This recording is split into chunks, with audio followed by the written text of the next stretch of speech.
Shilpa Sharma is an additional professor of pediatric surgery at AIIMS, New Delhi. She has deep research interest in stem cells and has a PhD on the topic. She has contributed to two books, two preceding books, 101 journal publications, and 104 book chapters. As an ATLS and AUTLS faculty, she has delivered more than 200 guest lectures, chaired scientific sessions, and presented more than 150 scientific papers at national and international level.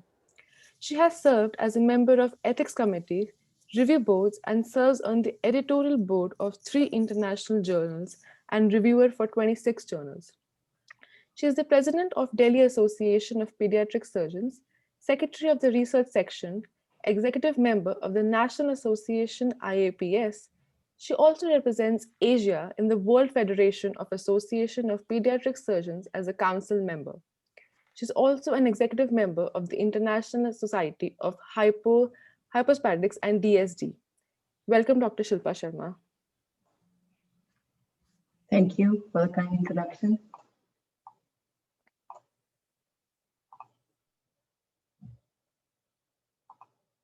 Are you able to see my screen and am I audible? Yes. Okay. So I'll be talking about the impact of advancing translational medicine on innovation with emphasis on stem cells. Healthcare is undergoing a transformation. It is vital in today's world to leverage new technologies to generate new data and innovations. As we all understand, innovations are a necessity to find solutions to unsolved problems and uncured diseases. It's a rapidly growing discipline in biomedical research with the aim to expedite the discovery of new diagnostic tools and treatments by a multidisciplinary, highly collaborative approach from bench to bedside. That is what we learn in the lab, we take it down to our patients. Translational research transforms scientific discoveries from lab, clinical, or population studies into new clinical tools and applications to improve human health, be it by the way of decrease in the incidence of the disease, that is prevention, morbidity, or mortality.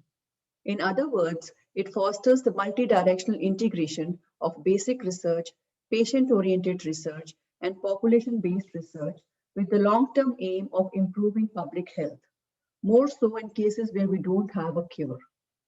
I'll be focusing on stem cells, which can form any other kind of cells in the body. I'll take you through the introduction, the sources, what stem cell therapy is all about, how to go about research in stem cells, go to the clinical applications, and what future holds for us. So stem cells date back to 1981 when they were initially discovered in the mouse embryo. It was 17 years later that human embryonic stem cells were found by both James Thomson and John Gerhardt. Most of the knowledge about embryonic stem cells has come from IVF technology. Stem cells are undifferentiated cells capable of self-renewal, that is, they can multiply amongst themselves, and differentiation, producing mature progeny consisting of both non-renewing progenitors and differentiated effector cells. That means they can be made to use to form tissues which can have function on their own or produce new cells, or they may just die off after serving a purpose. There is a various hierarchy to stem cells. So depending upon from where these stem cells are derived, they may have the potential to form a complete individual, that is a totipotent cell, all the 3 layers of the body, that is a pluripotent cell. A multipotent cell can form most of the cells of the body, and a unipotent stem cell is focused to a particular type of cell. So here is a totipotent stem cell capable of forming a complete new embryo. We do not use this in research because it's ethically not allowed. So we start from pluripotent stem cells, that is from the embryonic stem cells. Multipotent stem cells are the most common ones which are used. These are the hematopoietic stem cells, the mesenchymal stem cells. Unipotent have specialized features because they are deriving only one type of cells, like the epithelial cells of the skin. Coming to sources of these stem cells, from where do we take them? So we can take them from the embryo, like I mentioned earlier, from IVF technology. There are many aborted fetuses. The excess embryos are left behind. However, there is a limitation because there is a restricted resource and there's a risk of tumor generation. So most of the research and clinical use is based upon adult stem cells that is found in tissues that develop from all the three embryonic germ cell layers. Most commonly, the bone marrows have been used, and now we are moving on to mesenchymal stem cells. The dental pulp is also a good source of stem cells. The stem cell niche in the bone marrow has been widely explored since last 15 years, at least in India. Other sources are the umbilical cord blood cells, which we have used in some of our patients, the amniotic fluid stem cells, which is very much used for bones, burns, and tissue regeneration, and the placental stem cells, which can also be used because they do not have immunologic properties. Induced pluripotent stem cells are derived from the patient's own tissues. A normal cell like an adipose tissue can be taken to go back into embryology and make it pluripotent, capable of forming many different types of cells through viral vectors. Spermatogonial stem cells are found in the male testes, and these may be potentially useful for patients with DSD disorders, that is, who do not have proper sexual development. So even they can give birth to children if we focus on these types of stem cells. Coming to stem cell therapy, it can be a cell-based therapy where we take the cells as such and use it for therapy to form cells which are not there in the body, or it can be used for regenerative medicine, wherein we put in the cells to a scaffold which is already formed either from normal tissue, from cadavers, or from even synthetic material. This is known as tissue engineering. So that's the new field that we are moving on to, where we use stem cells into tissue engineered tissues, and we can form new esophagus, new urethra, which is not there in the body. A trachea has been formed in a child by using this technology, and a baby who had no trachea was given this trachea and taken off ventilator and is surviving till date. So these are the various areas of research where stem cells have been used in human diseases. The ones in red have already found a cure through stem cells. The Alzheimer's, Parkinsonism, myocardial infarction, that is a heart attack, stroke, spinal cord injuries. The ones in purple are the ones where we have focused on in the last 15 years, liver diseases, especially in children, which is biliary atresia, meningomyelocele, where there is a neurological deficit, kidney disease. These other diseases are yet to be explored, but there is a potential cure for them, especially diabetes and multiple sclerosis. Coming to research about stem cells. So before we use clinically the stem cells, we have to do quite a good amount of research and look into what people have done so that we do not go wrong, we do not form any tumors, or we do not lead to side effects which will stop our future use at all. So good amount of research has to be done. We wanted to focus on the kidneys. So we went in to look into the renal renopathy, obstructive renopathy model in the mice and look for the renal stem cells, because if we explore this area, we may be able to help many patients who are in for a kidney transplant. Their own kidneys may be functional in future. So we thought we'll look for endogenous renal stem cells in the kidneys of these mouse by preparing models of obstructive renopathy and characterizing these stem cells. So obstructive renopathy was created by ligating the left ureter in the mouse at different levels, the upper ureter, middle ureter, lower ureter, and even both the ureters with non-absorbable sutures. The mice were then euthanized on day 10 and the kidneys were harvested. Half of the kidney was subjected to H&E examination. The other half was subjected to stem cell markers, both with FACS and normal tissue. So this is how we did it. We found the hydronephrosis, which was created after ligating the ureter. This is a normal kidney, and this is the hydronephrotic, that means a swollen kidney in the mouse. All the three models of upper, middle, and lower ureters were feasible. The model with both the ureters ligated could not survive for more than 3 days, so this model was discarded, and we could generate histopathological evidence that showed that the kidney has been damaged. So here you see a normal kidney. Here you see loss of brush border and dilated tubules, severe inflammation, and even complete cortical nephrosis. Here you see moderate inflammation, even in the contralateral kidney. So we know as doctors that one kidney is obstructed, the other kidney undergoes hypertrophy, and we could show this in the mouse model that this is also due to stem cells being mobilized in that kidney to increase the size of the kidney. So initially there is inflammation, and later on when we studied the markers, we could also find stem cells in the contralateral kidney. So this is a middle obstructive ureter model where we see dense inflammation and acute tubular necrosis. In the contralateral kidney also, there were changes in also the mid-ureteric obstruction. Going to the facts, we saw activated cell sorting of these mice, and we could find markers both in the kidney, which was obstructed, and in the contralateral kidney. So the pelvis was the area where most of the damaged cells were there. So in future, we plan to reach the pelvis of the kidneys which are obstructed in humans and target these for our cell therapy. So the results were that there were a lot of inflammation, and the kidney of the papilla had taken the brunt of most of the obstruction. So we should treat these cases fast, and we can go in through an endoscope into the kidney, harvest these cells, and use them for future kidney regeneration. This study thus established the models of obstructive renopathy, and renal stem cells were identified that can be targeted in future. Taking you through some clinical data on stem cells. So when we think about the clinical use of stem cells, the things that come to our mind are how, where, what are the indications, and what is the ethics involved. So ethics is a big issue. We should not do anything which is harmful to the human mankind. So each country has framed its own laws about ethics. Till late, there was stem cell use was not allowed in the US at all, but of late they have started using it. So they've started with clinical trials in the animals they were doing since many years, but now they have also got the permission to use it in humans. And soon we will see a big surge in the use of stem cells in human diseases. So what can be the suitable indications to use stem cells? Where there is a need for a cure, that means we do not have a cure in the normal literature or normal allopathy that we read about. There is a need for cell therapy. That means we are targeting a particular cell in that disease, which can cure that disease. There is a capacity for regeneration, like the liver we know has good regenerative capacity, whereas the kidney does not have so much of a regeneration capacity. So if we want to target the kidney, we have to do it soon, only when the injury is in the inflammation stage and has not reached the fibrosis stage. The pathophysiology is known, only then we will be able to target the cells, and it is worth taking the risk. By worth taking the risk, I mean that there is no cure. So either the patient will die if we do not give stem cells. So we are doing something for the mankind.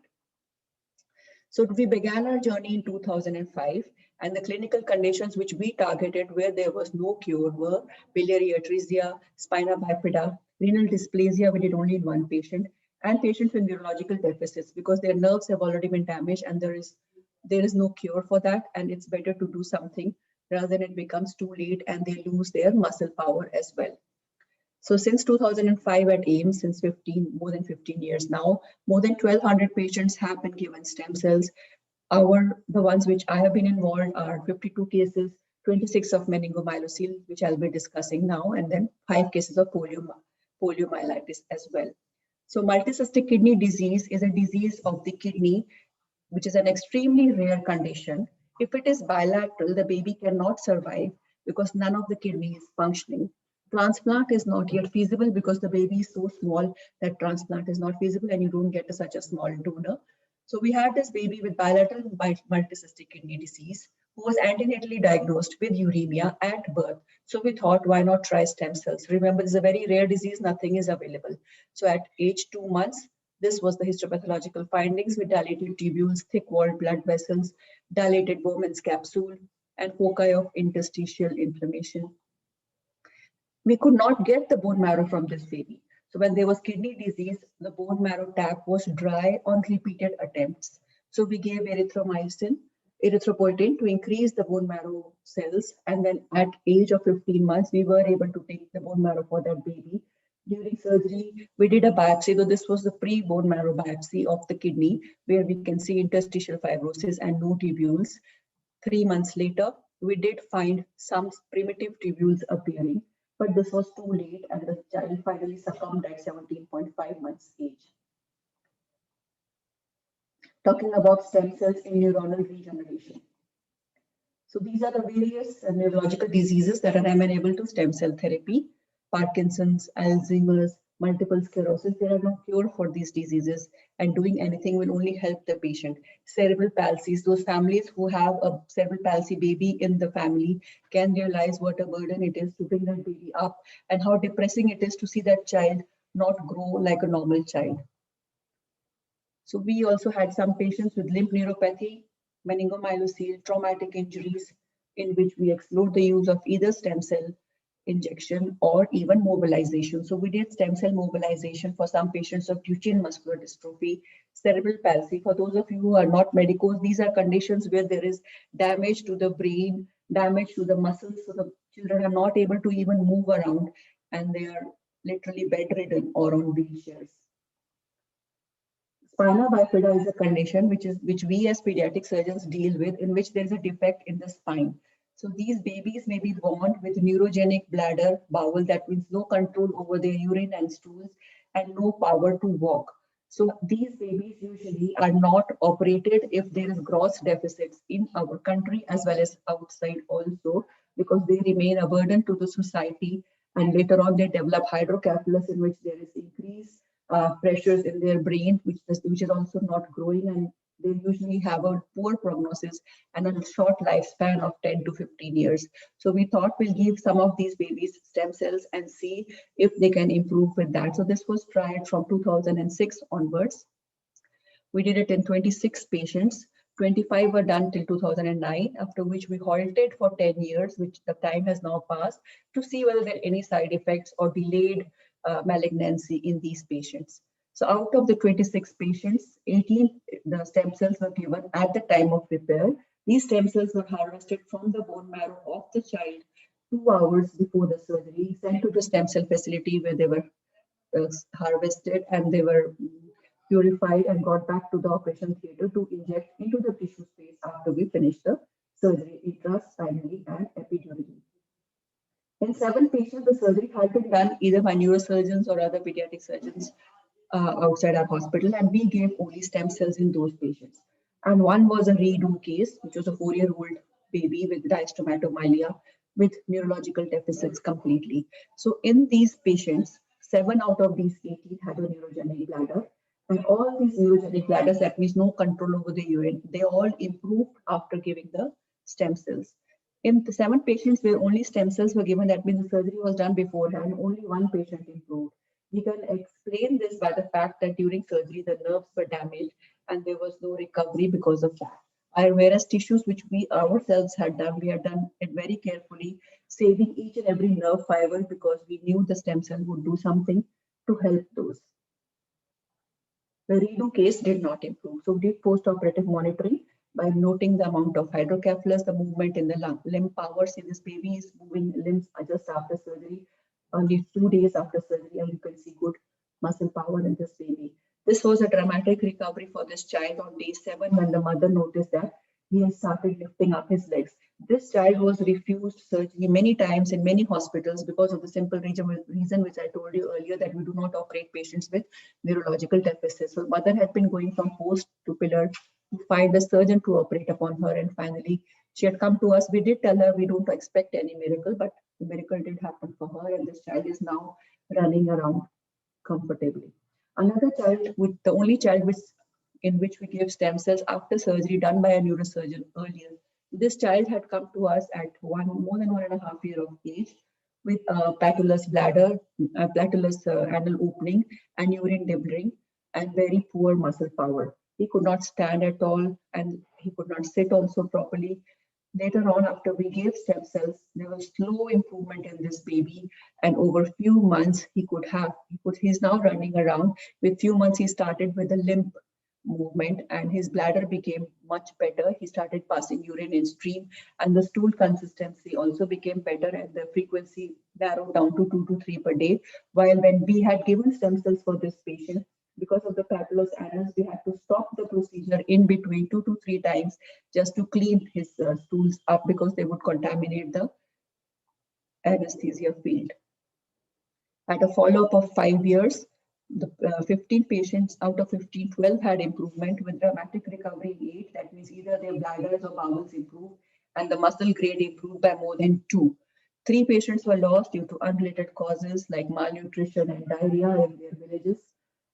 In 7 patients, the status was already good, so we cannot comment that they had improved. So they remained status quo. In 3, they had a bad status pre-op, and there was no improvement. We have tried some stem cell bone marrow mononuclear cells in few patients of polio as well, through a grant from the Department of Biotechnology. So for those of you who are not medical students, In polio, there is an infection of the motor neuron cell in which the nerve is damaged due to the polio virus. So after this nerve is damaged, because the nerve supplies the muscle also is not used, and slowly the muscle also becomes damaged. And that's why these patients have very thin limbs. They're not able to walk around.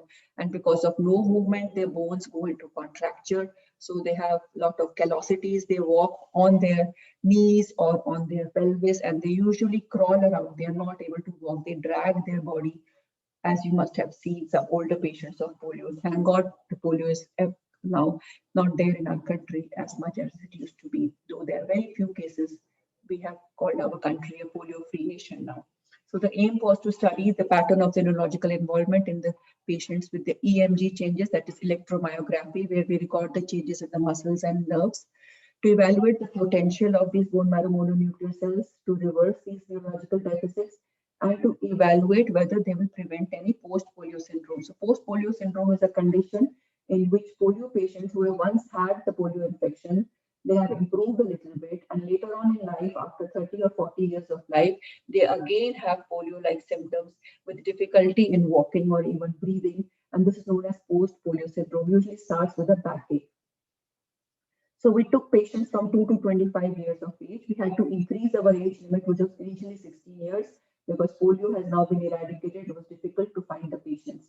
So we took patients in which there was neurological deficits and who had been diagnosed as polio by a pediatrician in the past with well-informed consent.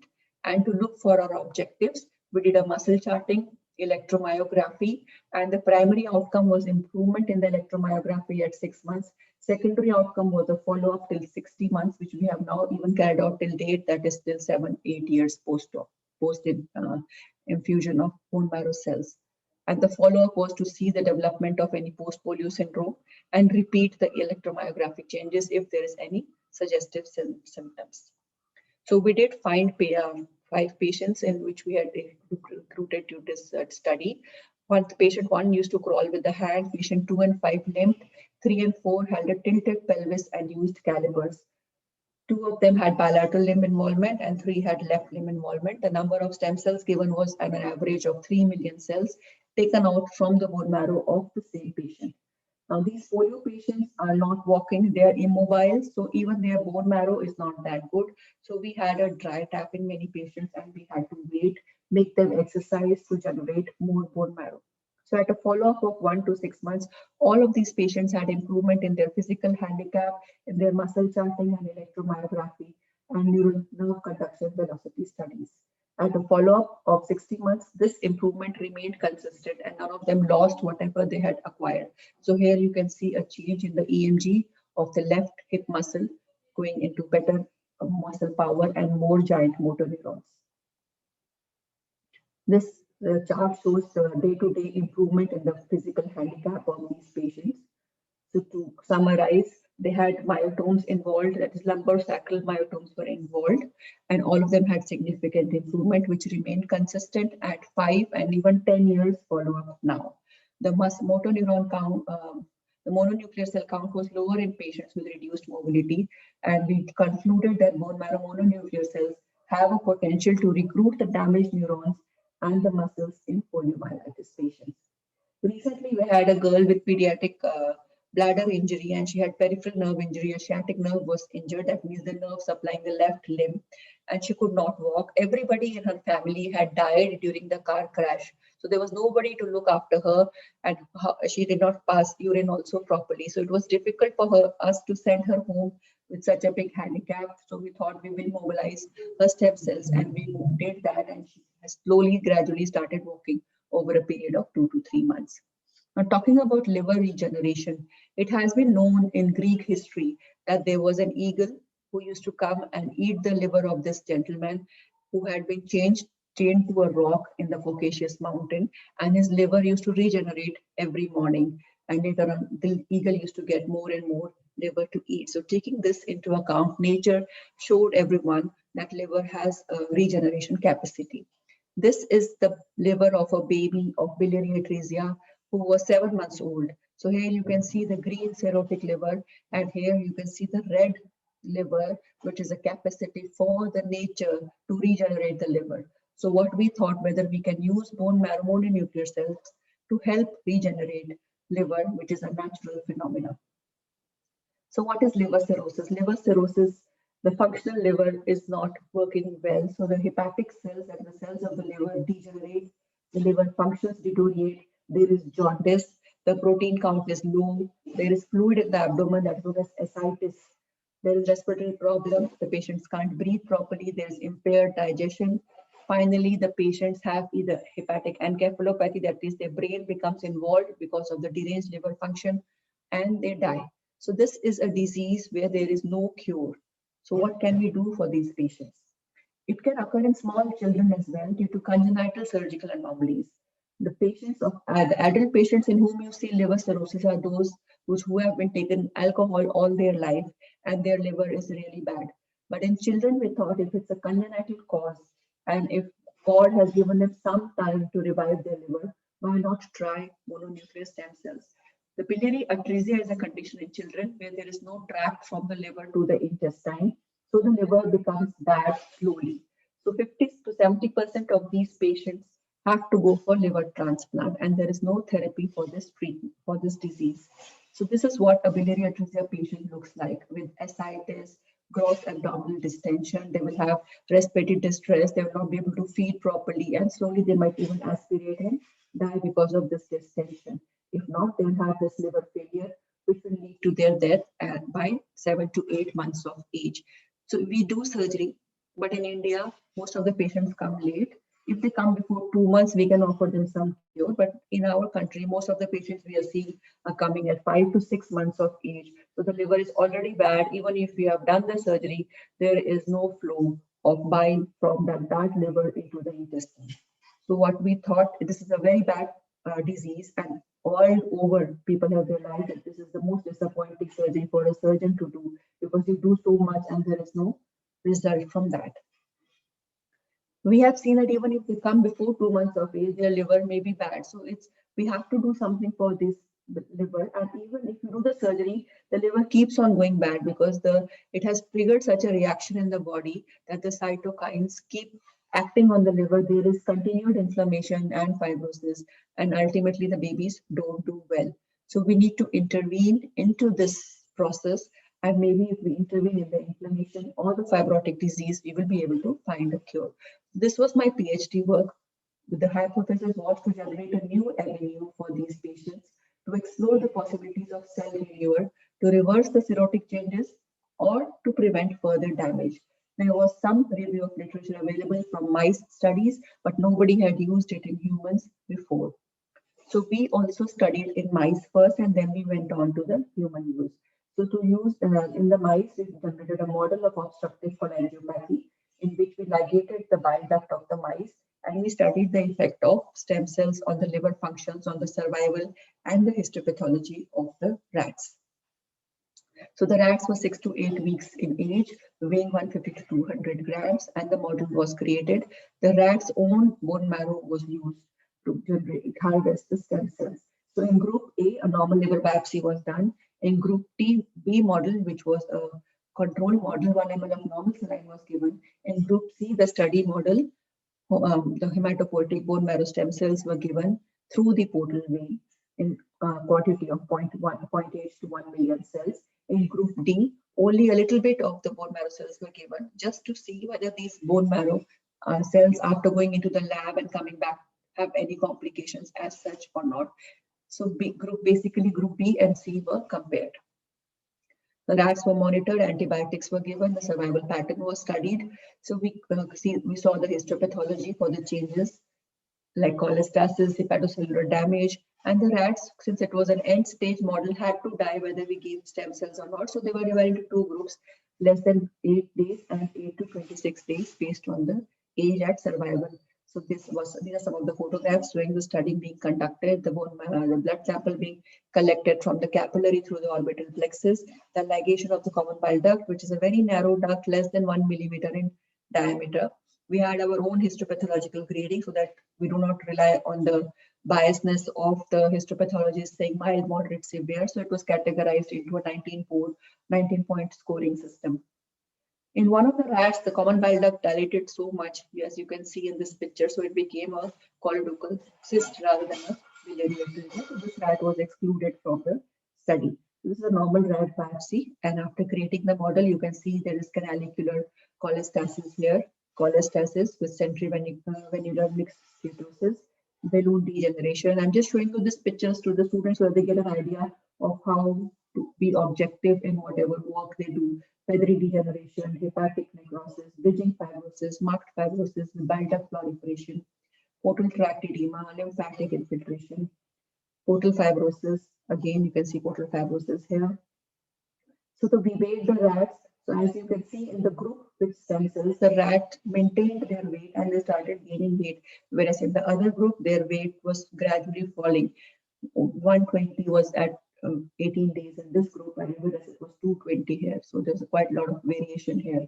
So serum bilirubin was significantly different at day 6 of life, at day 6 of ligation. However, there was not much difference at day 12 because it was an end stage disease and we were waiting for the rats to succumb to the ligation. The liver enzymes were also measured. There was a difference in the survival. So on Kaplan-Meier charting, the rats which were not given stem cell survived on an average of 5 days, whereas those with stem cell survived on an average of 13 days. So the take-home message from here is that if we give bone marrow mononuclear cells, even a bad liver, where we do not expect any miracle, can survive for a longer time, and we can buy some time for a liver transplant to be done in these patients. So CD34 marker is a marker which is a stem cell, which is a mononuclear cell marker. So we also studied that. We also found some hepatic regeneration as a surprise in 4 rats in group C.